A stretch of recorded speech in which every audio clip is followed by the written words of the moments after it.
What's going on, everybody? Welcome back to episode 1.5 of How to Retire. This is Game is Game, the new show I'm starting that nobody asked for, but I felt compelled to make anyways.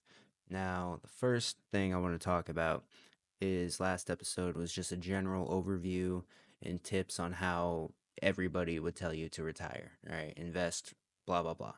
But today, we're going to talk about more in the specifics of investing for retirement specifically, because last episode was kind of general and broad, and I just couldn't, I could not make this video. So, before we move on to the second video, which I believe will be crypto, let's go ahead and round out episode 1 with episode 1.5. So, as always, enjoy the Black Ops 6 gameplay in the background, and hopefully, you can learn a thing or two today.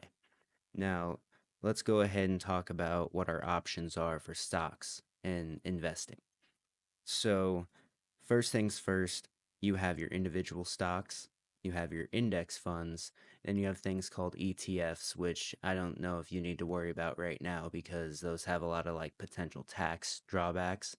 But for the sake of what we're doing, for simplicity, from a beginner's viewpoint, we're just talking about stocks and indexes. All right.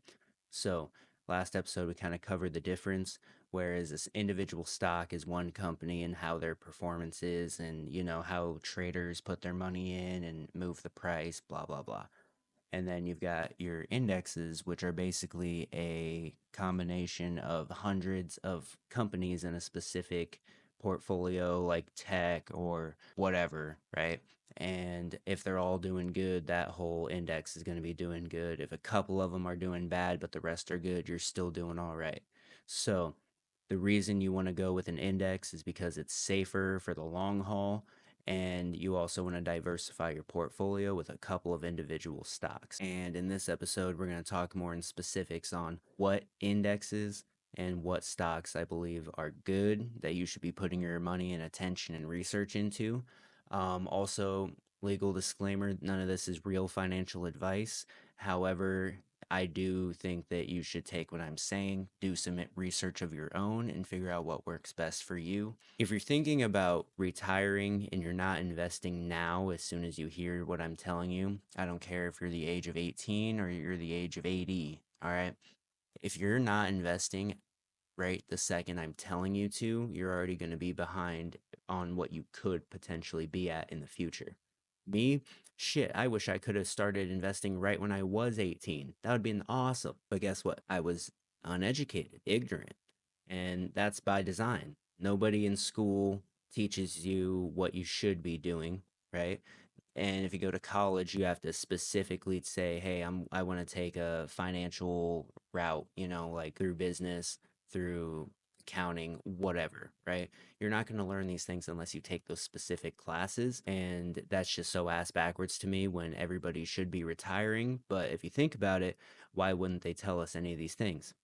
Because if we don't retire, we have to work. If we have to work, we have to be employees to the companies that own us. Anyways, I'll get off my soapbox now. Now, top indexes, you got the Nasdaq, you got the S&P 500, you've got the Dow Jones. All right, pick one of them. I say the S&P 500, historically speaking, year over year, it will increase by 10%. All right, now for individual stocks, you got your big ones. You got Google, Apple, Tesla, all those, right? Personally, I would recommend Apple, Google, Tesla, Meta, Berkshire B or A if you can afford that. Most of you probably can't. Insurance and energy is always a great field to do your research in for potential long term investments. Now, stocks and index funds aren't the only option you have when it comes to retirement. There's also two different types of retirement accounts through your job, most likely called the 401k and a Roth IRA account. Now, what are these? How are they different? Let me tell you. So, your 401k is the most common plan that your employer will give out to you. And it's basically saying, hey, we'll put your money into our chosen index fund, right? And we will match X percent that you put in. Most is 4 to 6% of what you put in. They will directly match 100%. So if you put in 6% and they match 6%, you're getting 12% of your income put in that account every single year. Now, the Roth IRA works the exact same way. Companies will match. However, the only difference is with taxes. Now, the 401k, you put in 100% of that 12% tax free. You pay taxes on it when you pull it out later when you're like 60, right? Now, the Roth IRA differs in where you get your money taxed beforehand so that you have a tax free withdrawal at the age of 60. Personally, I opt for the IRA route simply because I'd prefer to pay taxes now instead of later, and I just feel better about that. Most people use the 401k. That's completely fine. It comes down to personal preference. Do your research. I'm not telling you what to do. I'm just giving you your options. However, I'm telling you, you gotta pick one unless you want to be working at Burger King till the day you die. Now, I'm sure you're wondering, where do I buy stocks and index funds and blah, blah, blah? Well, you need to get a brokerage account through whoever you choose. Me personally, I use Fidelity, but there's like E-Trade, Charles Schwab, all these different companies.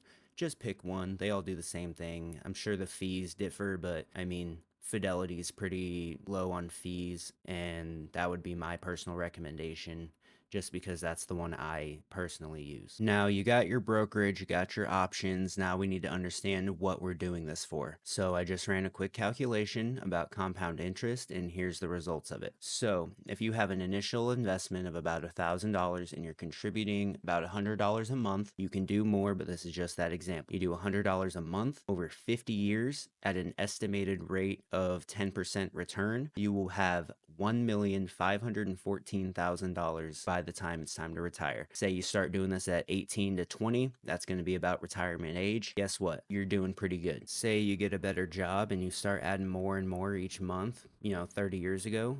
Hey, the sky's the limit for you. But all I got to say is I hope you learned a thing or two. I hope you enjoyed, and happy investing, and I'll see you all in retirement.